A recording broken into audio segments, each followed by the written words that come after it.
Quand on cherche à perdre du poids, la première chose qui nous vient en tête, c'est le régime. Seulement, le régime, faire un régime, c'est chiant, c'est frustrant à suivre. Et bien souvent, les régimes, ils misent sur ce qu'on appelle la restriction calorique. C'est-à-dire sur le fait de restreindre finalement les quantités de nourriture qu'on va manger, par exemple, pendant une journée.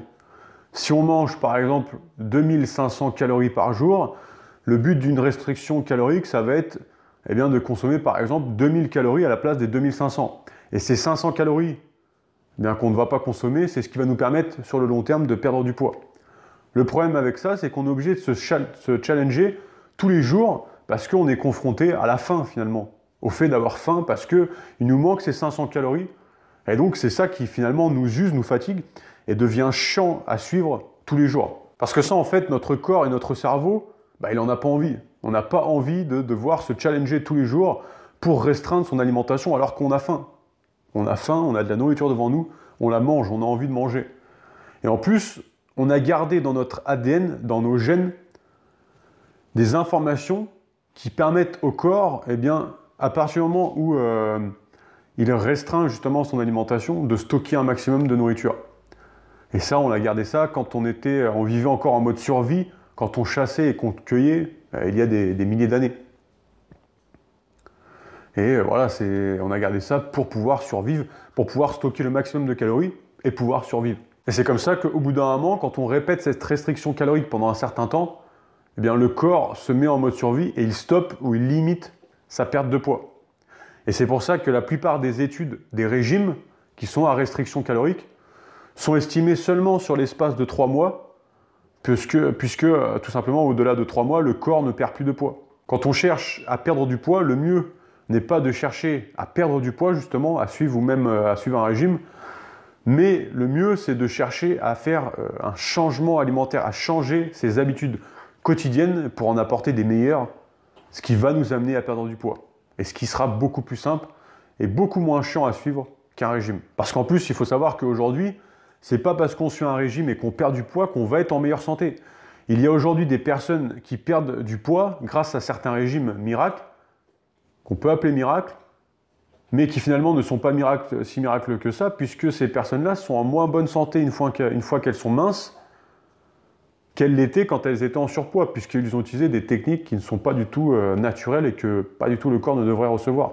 C'est comme ça qu'il y a plusieurs régimes qui utilisent des méthodes qui ne sont pas du tout naturelles et qui vont dégrader complètement notre santé. Et c'est pour ça que finalement, c'est pas parce qu'on perd du poids et qu'on est plus mince qu'on est en meilleure santé comparé à une personne qui va être en surpoids. Il y a certains régimes qui passent à la télé comme j'aime pas, qui utilisent des techniques qui ne sont pas du tout dirigées santé. Il y a aussi des régimes qui utilisent le fait de manger hyper protéiné, c'est pareil, c'est pas du tout des régimes qui sont dirigés vers la santé. Certes, vous allez peut-être perdre du poids, mais vous allez y laisser votre santé, donc au bout d'un moment, quel est le mieux? C'est pour ça qu'au bout d'un moment, il faut bien se poser la question, c'est sûr, j'ai envie de perdre du poids le plus rapidement possible, mais à quel prix? Est-ce qu'il n'est pas mieux que je ralentisse un peu cette perte de poids, que j'utilise plus des façons naturelles, qui vont m'amener en plus une bien meilleure santé, qui vont certes être peut-être parfois un peu plus longs, et encore, tout dépend des techniques qu'on utilise, mais qui par contre vont me laisser ma santé et même grandement l'améliorer.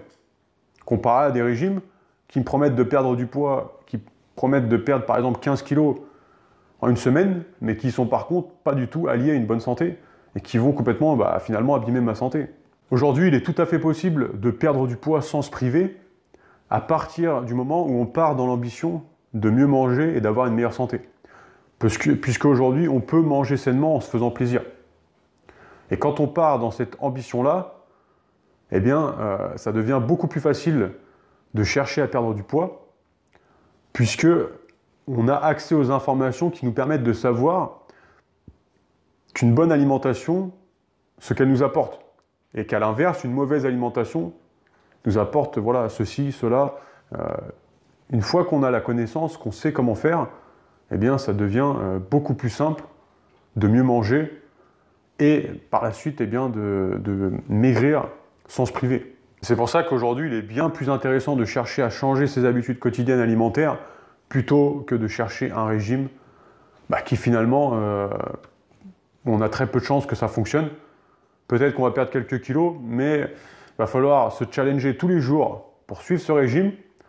Et en plus, si celui-ci ne vous apprend rien, eh bien, à la fin de ce régime, vous n'aurez aucune connaissance pour pouvoir continuer de mieux manger. Vous allez reprendre du poids, et ainsi de suite. Comme ça, on peut pendant des années suivre des régimes et des régimes sans jamais finalement maintenir le poids de santé qu'on souhaite maintenir.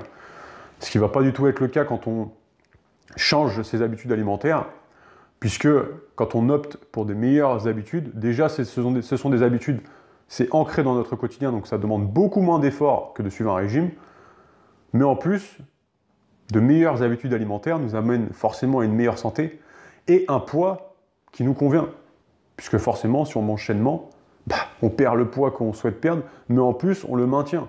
Et c'est pour ça qu'aujourd'hui, suivre des régimes, ça ne mène à rien, à part si celui-ci respecte l'équilibre du corps, qu'il nous apprend à mieux manger, de façon à ce qu'on soit plus dépendant de lui, une fois qu'on a perdu le poids qu'on souhaite perdre. Là, c'est intéressant, mais si ce n'est pas dans cette ambition-là, qu'on est toujours dépendant plus ou moins du régime et qu'on n'apprend rien finalement, il y a très peu d'intérêt à le suivre. C'est aussi faire un changement alimentaire dans le but de nous amener à comprendre que, par exemple, en Occident, dans les sociétés notamment modernes, au niveau alimentaire, il faut réussir à prendre un certain recul pour comprendre qu'il y a certaines habitudes qu'on peut avoir que jamais on pourrait reproduire à l'état naturel et qui finalement, à cause de ça, sont mauvaises, sont néfastes pour nous, pour notre corps et pour nous aider à perdre du poids. J'ai personnellement vu plusieurs personnes suivre tout un tas de régimes et 95% d'entre elles, finalement, elles n'ont pas réussi à obtenir les résultats qu'elles ont obtenus. Et elles ont encore moins réussi à maintenir le poids qu'elles ont cherché à perdre. Parce que tout simplement, encore une fois, elles n'avaient rien appris. Elles étaient dépendantes de ce régime sur, par exemple, l'espace de 3, 6, 1 an, 3 ou 6 mois ou 1 an. Et une fois qu'elles décidaient d'arrêter ce régime, malheureusement, comme elles n'avaient rien appris, elles remangeaient plus ou moins de la même façon et elles reprenaient le poids, ce qui au final n'a aucun intérêt. Et en plus, c'est beaucoup plus intéressant d'apprendre qu'est-ce qu'une bonne alimentation nous apporte, comme je l'ai dit, qu'est-ce qu'une mauvaise alimentation nous apporte également, parce que ça nous met dans une démarche où quand on mange, on mange plus consciemment, on fait plus attention à ce qu'on mange parce que on sait ce que ça nous apporte. Et là, ça devient intéressant. Là, ça devient beaucoup plus facile pour obtenir une meilleure santé, une meilleure énergie et pour perdre le poids qu'on souhaite perdre. Et en plus, on va à la suite des choses se rendre compte que l'alimentation va impacter bien plus que seulement notre poids, puisque c'est littéralement le carburant de notre corps. C'est ce qui nous permet d'être qui nous sommes. Donc ça va impacter forcément notre poids, notre santé, mais ça va également nous impacter au niveau de notre état mental, notre état d'esprit. Forcément, si on apporte une meilleure alimentation, on sera bien mieux mentalement, on aura un meilleur état d'esprit. Ça va également nous équilibrer sur les émotions, réussir à mieux gérer ses émotions. Bien sûr, ce n'est pas l'alimentation qui va faire qu'on va mieux gérer nos émotions, mais ça va nous aider. Ça va également nous équilibrer sur un plan spirituel. On aura une meilleure santé également spirituelle. Et donc finalement, ça va nous permettre de nous équilibrer sur plein d'aspects de notre vie qui, à première vue, quand on cherche juste à perdre du poids, on n'avait pas forcément pensé. Et ça, on s'en aperçoit au fur et à mesure qu'on découvre une meilleure alimentation. Justement, on arrive à la fin de cette vidéo. Si vous voulez en savoir plus à propos d'une alimentation qui est saine, mais sur laquelle vous pouvez vous faire plaisir, c'est-à-dire grâce à des recettes, grâce à des techniques qui nous permettent de manger sainement, mais que ce soit bon au niveau du goût et de façon qu'on se fasse plaisir quotidiennement. Si vous cherchez également à en savoir plus à propos d'une meilleure alimentation, une alimentation qui va vous permettre de perdre du poids sans suivre de régime et même sans sport si vous le désirez, une alimentation qui va augmenter votre niveau de santé, votre niveau de vitalité, d'énergie, vous aider peut-être même à vous mettre au sport si vous cherchez à vous mettre au sport, peut-être à vous muscler. Moi, ce que j'ai fait, c'est que j'ai préparé 6 vidéos de formation qui sont totalement offertes et qui sont complémentaires à celles-ci, où on rentre avec beaucoup plus de qualité dans les détails pour vous permettre justement d'intégrer cette alimentation au quotidien. Je vous parle de plein d'aspects, c'est tout au long de 6 vidéos où vous avez à peu près 1 heure de formation qui est offerte et qui va vous permettre d'intégrer justement une alimentation saine mais gourmande. Je vous partage également quelques recettes pour pouvoir vous montrer qu'il est possible de manger sainement en se faisant plaisir. Pour ça, vous allez retrouver un lien dans la description, c'est le premier lien. Vous cliquez sur le lien, vous allez être redirigé sur une page où je vais vous demander votre email pour pouvoir vous envoyer la formation directement dans votre boîte mail. Vous inscrivez et une vidéo après l'autre, c'est-à-dire sur l'espace de 6 jours, vous allez recevoir une vidéo chaque jour qui vont vous aider à y voir plus clair à propos d'une meilleure alimentation. Je vous laisse regarder ça, c'est le premier lien dans la description, n'hésitez pas à vous inscrire. On se retrouve dans cette vidéo ou dans une prochaine vidéo sur YouTube. Ciao!